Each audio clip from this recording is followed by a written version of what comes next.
The text message came at 9:47 p.m. on a Tuesday, glowing harsh and blue in the darkness of my bedroom. Don't come for Thanksgiving. We need family time. Just us. No greeting, no explanation beyond those 9 words that carved a hole through my chest. I stared at my phone, reading and rereading, hoping the letters would rearrange themselves into something that made sense, something that hurt less. I'm Lila, 31 years old, and I'd spent every Thanksgiving of my life at my mother's table. Every single one. Even when I was in college 3 states away, even when I had the flu and could barely stand, even last year when my marriage was crumbling and I'd had to excuse myself between courses to cry in the bathroom. Family was everything to my mother, or so she'd always said. The dining room with its burgundy walls and china cabinet filled with her grandmother's dishes was sacred ground. Thanksgiving was her holiday, her moment to gather everyone she loved and feed them until they couldn't move. But apparently, I was no longer part of everyone. My hands trembled as I typed back, "Mom, what do you mean? Did I do something wrong?" The 3 dots appeared immediately, pulsing with whatever she was composing. According to YouTube analytics, 99% of viewers are not subscribed. That's a huge number. By subscribing the channel that is completely free, you'll help support the channel and never miss fresh content. Then they disappeared, then appeared again. Finally, Trevor and Monica are hosting this year. Small gathering, you understand. Trevor, my younger brother by 4 years, golden child since birth, who'd recently gotten engaged to Monica, a woman who smiled with all her teeth but never with her eyes. I'd met her exactly twice, both times at brief, uncomfortable dinners where she'd monopolize the conversation with stories about her family's wealth, her connections, her perfect life. Mom had been enchanted. I didn't understand. Not at all. But I wrote back, "Okay," because what else could I say? The next morning, I called my Aunt Patricia, Mom's older sister, the one person who'd always been straight with me. Her sigh told me everything before she spoke. "Oh, honey," Patricia said, her voice heavy with something between pity and anger. "Monica's been working on your mother for months. She wants Trevor all to herself, wants to be the center of attention. And your mom, she's just dazzled by Monica's family money and those country club connections. She thinks Monica's going to elevate Trevor, give him the life she always wanted for him. But what does that have to do with me?" My voice cracked despite my efforts to keep it steady. "Monica sees you as competition. You're successful, you're independent, you have your own career as a journalist. She told your mother that family gatherings should be intimate now, just the core family. And somehow she's convinced your mom that you're, and I hate to even say this, that you're bitter about your divorce and bringing negative energy." I laughed, a broken sound. "I'm bitter? I filed for divorce because Marcus cheated. I handled it with grace. I didn't make anyone choose sides. I just quietly rebuilt my life. I know, sweetheart. We all know. But Monica is very good at whispering the right doubts at the right time. And your mother, she's vulnerable to it because Trevor's her baby. And Monica makes her feel sophisticated and included in a world she always felt locked out of." After we hung up, I sat in my small apartment, the one I'd carefully made into a home after the divorce, and felt the unfairness of it wash over me. I'd been there for every crisis. When Dad died 7 years ago, I'd been the one who'd handled the funeral arrangements while Trevor fell apart.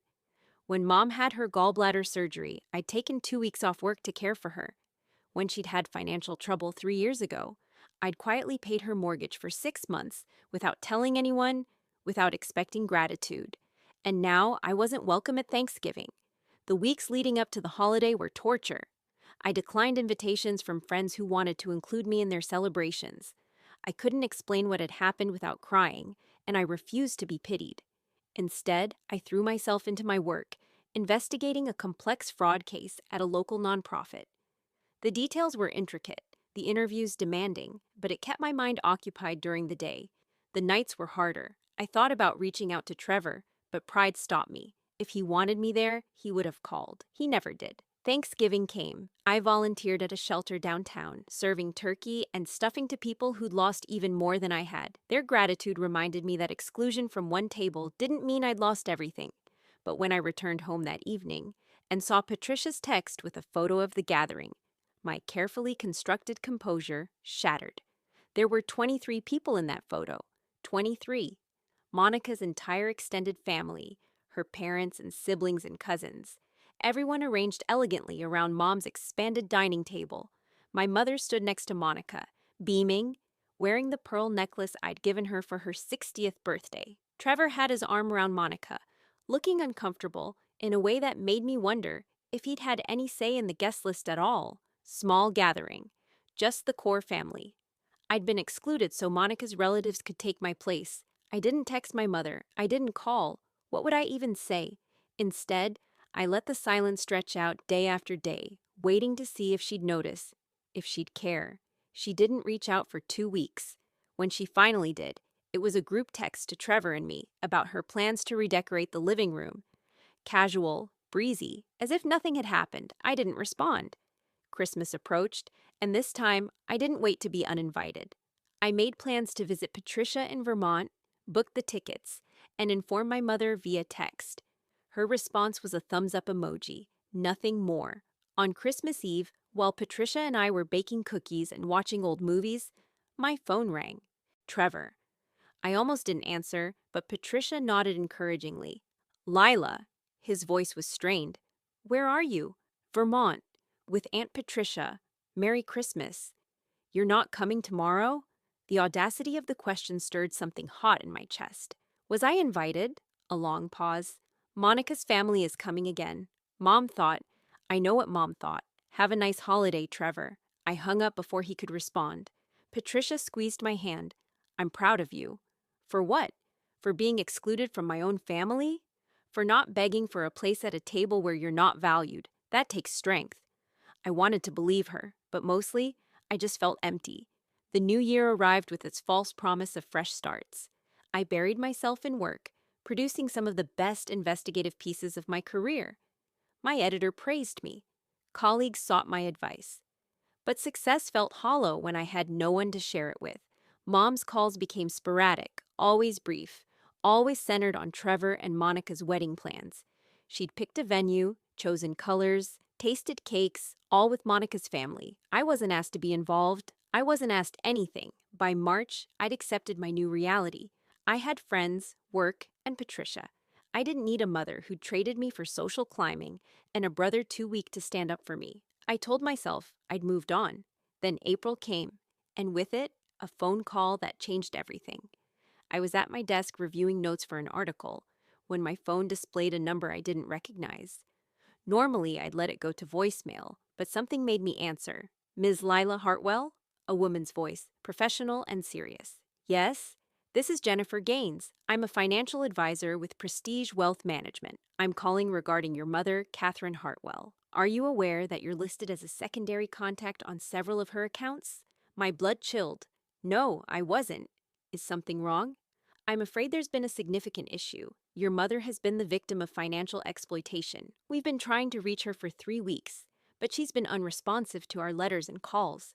Given the severity of the situation, I'm reaching out to you. I need someone to help her understand what's happened. We've frozen the accounts, but the damage is already considerable. What kind of exploitation? My journalistic instincts kicked in, pushing aside the personal hurt. Jennifer hesitated. I can't disclose all the details over the phone, but I can tell you that substantial sums have been transferred out of her retirement accounts and savings over the past 5 months. The transactions were authorized by your mother, but they were made under, let's say, intense pressure and false pretenses. We believe she was manipulated by someone close to her. Someone close to her. My mind raced through possibilities, landing on the most obvious answer. Monica. I can't confirm names without your mother's permission. But Ms. Hartwell, your mother has lost nearly $200,000. If intervention doesn't happen immediately, she could lose everything, including her home. $200,000. The inheritance from my father, the life insurance payout, years of careful savings, all of it gone.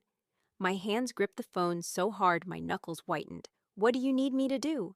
Convince her to meet with me and our legal team. We've documented everything, and we have grounds for criminal charges against the person who manipulated her, but she needs to cooperate.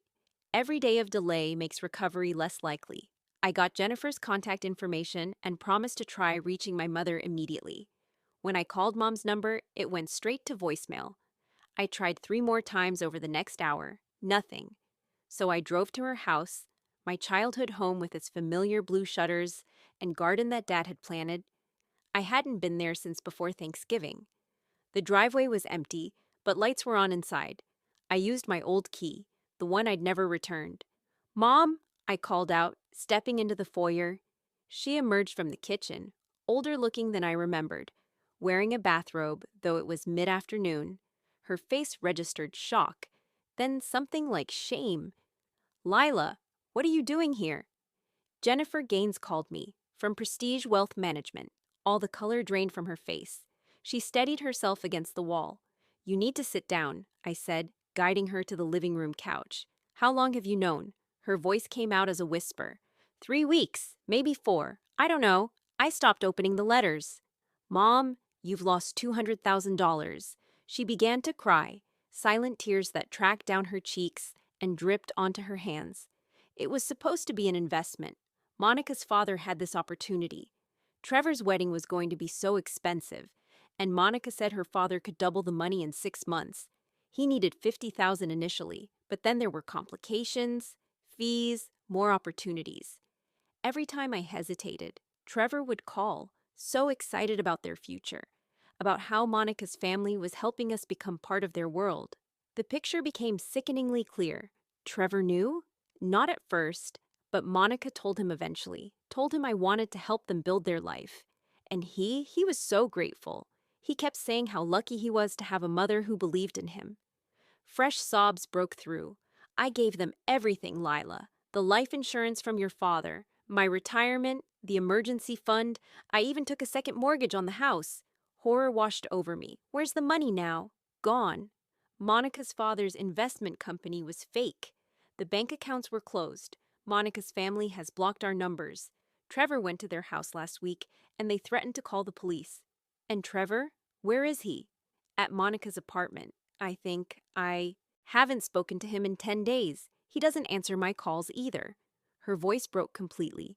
"I've lost everything. My money, my son, my home. And it's my own fault. I was so stupid, so desperate to be part of something special. I should have felt vindicated. I should have felt the perfect burn of justice. But looking at my mother, destroyed and alone, I felt only sadness and a weary kind of anger. "Why didn't you call me?" I asked quietly. "I couldn't. After what I did. Excluding you, choosing Monica over you, believing her when she said you were jealous and negative. I was so ashamed." She looked at me directly for the first time. "You have every right to walk away. I know I don't deserve your help." She was right. I could walk away, let karma complete its work, let her face the consequences alone, the way she'd left me alone. But I thought of Dad, who taught me that family meant showing up even when it was hard, especially when it was hard. And I thought of the kind of person I wanted to be, not in spite of what had happened to me, but because of it. "I'm going to help you," I said. "Not because you deserve it, but because it's right. And because someone needs to make sure Monica and her family face actual consequence." Over the next few days, I became a woman on a mission. I contacted Jennifer Gaines and arranged a meeting. I reviewed every document, every transaction, every email and text message between my mother and Monica's family. The evidence was damning. It wasn't just financial manipulation. It was a calculated long con. Monica had researched our family before ever meeting Trevor. She'd known about my parents' life insurance payout, about Mom's careful savings, about her vulnerability after Dad's death.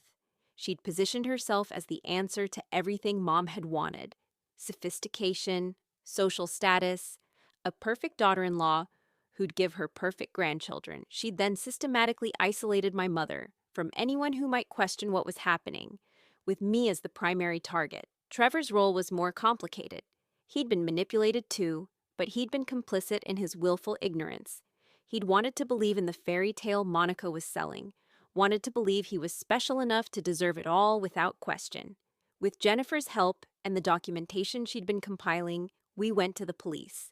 Financial exploitation of the elderly, fraud, wire fraud, multiple felonies. The investigation moved quickly because this wasn't Monica's family's first con. They'd run similar schemes in 2 other states, always moving before consequences caught up with them. 3 weeks after that first phone call, I was at Mom's house helping her sort through options for saving her home when the doorbell rang. I opened it to find Trevor standing there, looking like he'd aged a decade. His face was haggard, his clothes rumpled. "Is Mom here?" he asked, not quite meeting my eyes. "She is. But Trevor, you don't get to waltz back in and expect forgiveness." "I know." His voice cracked. "I know, Lila. I've been such an idiot. Monica's gone. She left the state when she found out about the police investigation. Her parents, too. They just disappeared, left me with nothing. The apartment was in her name. The car was in her name. Even the engagement ring was rented. Can you believe that? Everything was a lie." "Yes, I can believe that. Mom can't." He looked past me toward the interior of the house. "I need to apologize to her. I need to fix this." "You can't fix this, Trevor. The money's gone. Mom's going to lose the house. Her retirement is destroyed. You helped someone steal her future because you were too dazzled by a pretty face and empty promises to ask basic questions. I didn't know. You didn't want to know. There's a difference." I kept my voice level, cold. "And you know what the worst part is? You could have prevented all of this if you'd just talked to me, if you'd included me, if you'd valued your sister's judgment even a fraction as much as you valued Monica's flattery, but you let her convince you to exclude me, to shut me out, because it was easier than standing up to her." Tears streamed down his face. "You're right, about all of it. I was weak and stupid and selfish, and now Mom's paying the price. Please, Lila, let me see her. Let me apologize." I stepped aside. What happened between them was their business now. I waited in the kitchen while they talked in the living room. I heard crying, lots of it, from both of them.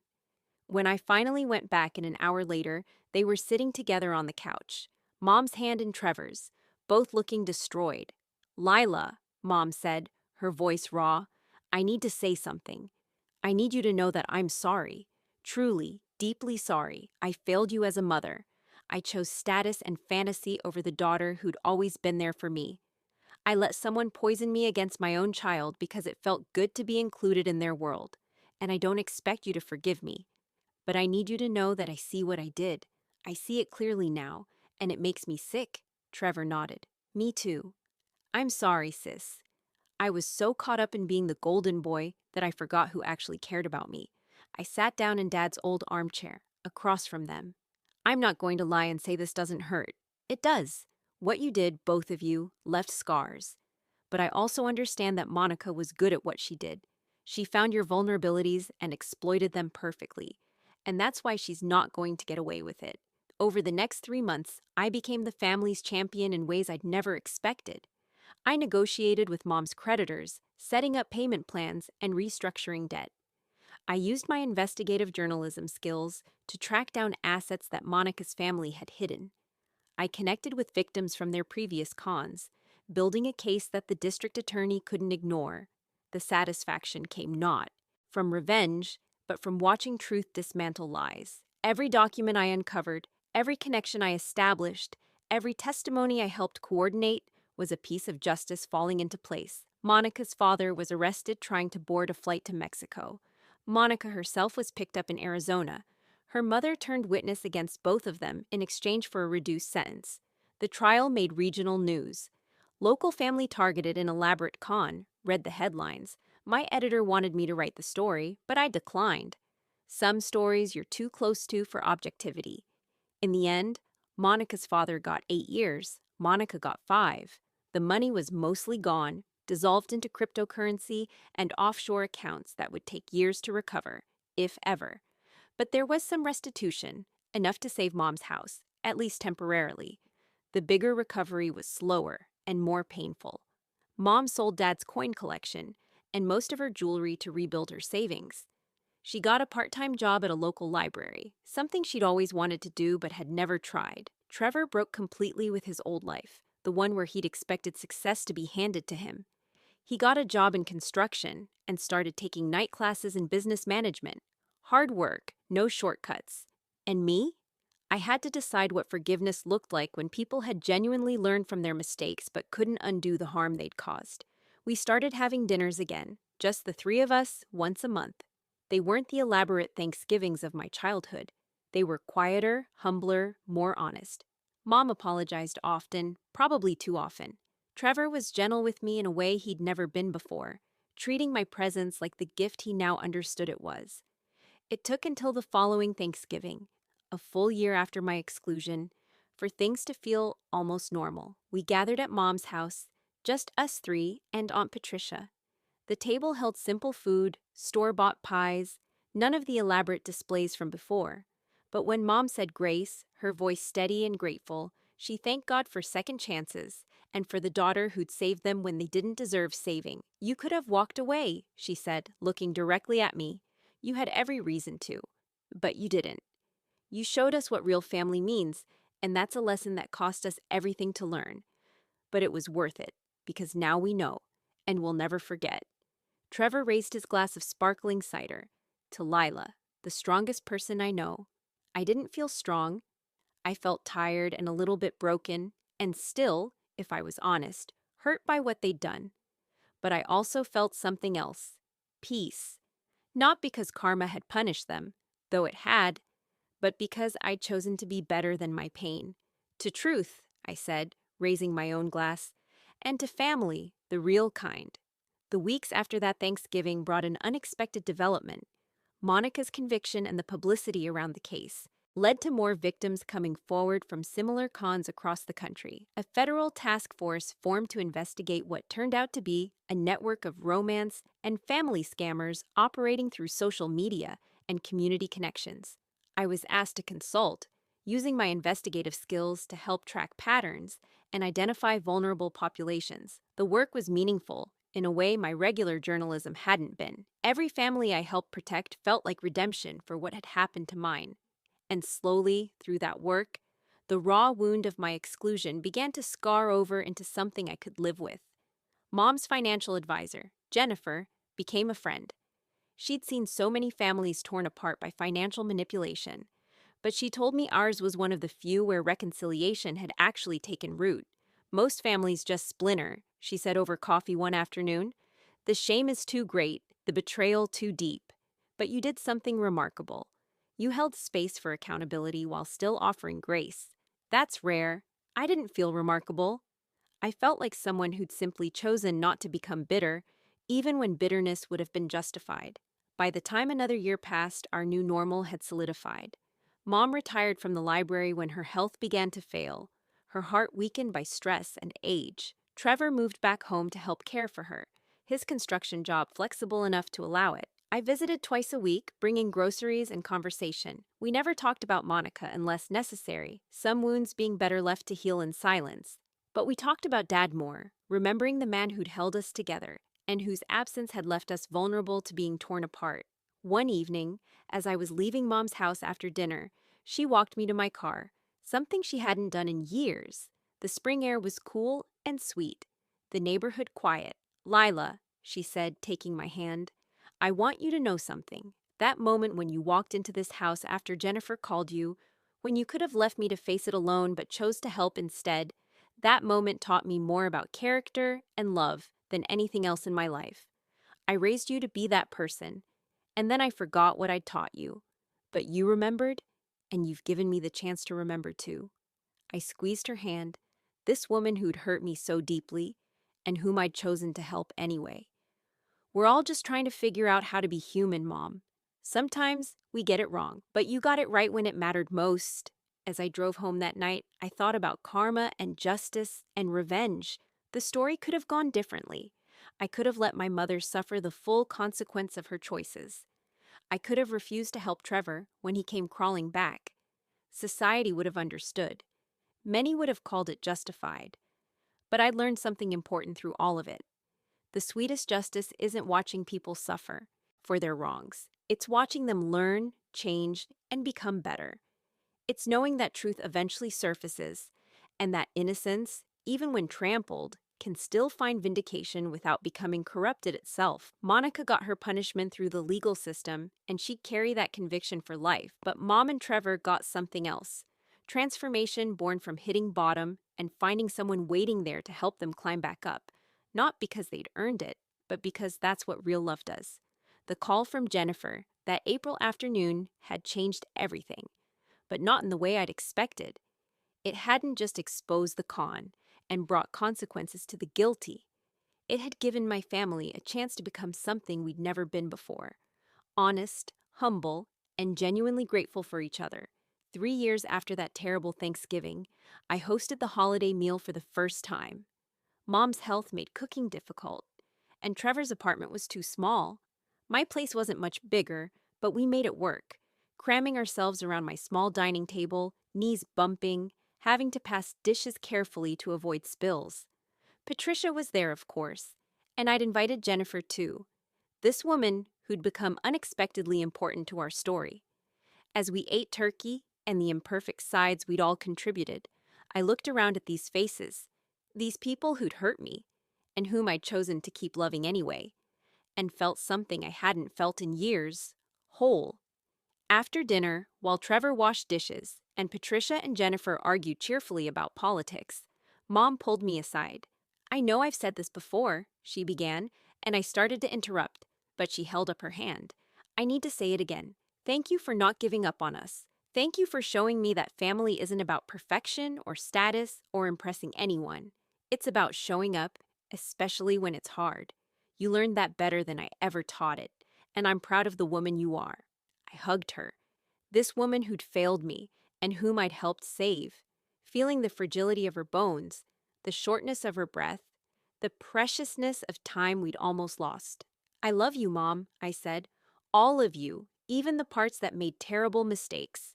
Because that's what I'd learned through it all. Karma isn't just about punishment. Sometimes karma is about truth revealing itself in ways that give everyone a chance to grow, if they're brave enough to take it. Monica and her family had gotten their justice through prison sentences and public shame. But my family had gotten something else, something harder but more valuable. The opportunity to face what we'd done and become to each other, tear it all down, and rebuild it on a foundation of truth instead of fantasy. And in the end, that was the real victory. Not revenge, not vindication, not even the satisfaction of watching the guilty suffer. The real victory was becoming someone who could say, "I was wronged, and I chose not to let that wrong define me. I chose grace over bitterness, help over abandonment, and truth over comfortable lies." As I stood in my small apartment that Thanksgiving, watching my imperfect family laugh and bicker and slowly heal, I understood something profound. The best revenge isn't revenge at all. It's becoming so grounded in your own integrity that no one else's betrayal can corrupt you. It's knowing that when karma came calling, you answered with your head held high and your hands open to help, even when help wasn't deserved. That's the story I'd tell if anyone asked, not about how my mother excluded me and karma punished her, but about how my mother excluded me, faced devastating consequences, and found her daughter waiting on the other side of that devastation, not with an "I told you so," but with "let me help you fix this." Because in the end, that's what made all the difference. Not karma's punishment, but grace's response. Not revenge, but redemption. Not justice alone, but justice tempered with mercy. And that, I think, is what it really means to win.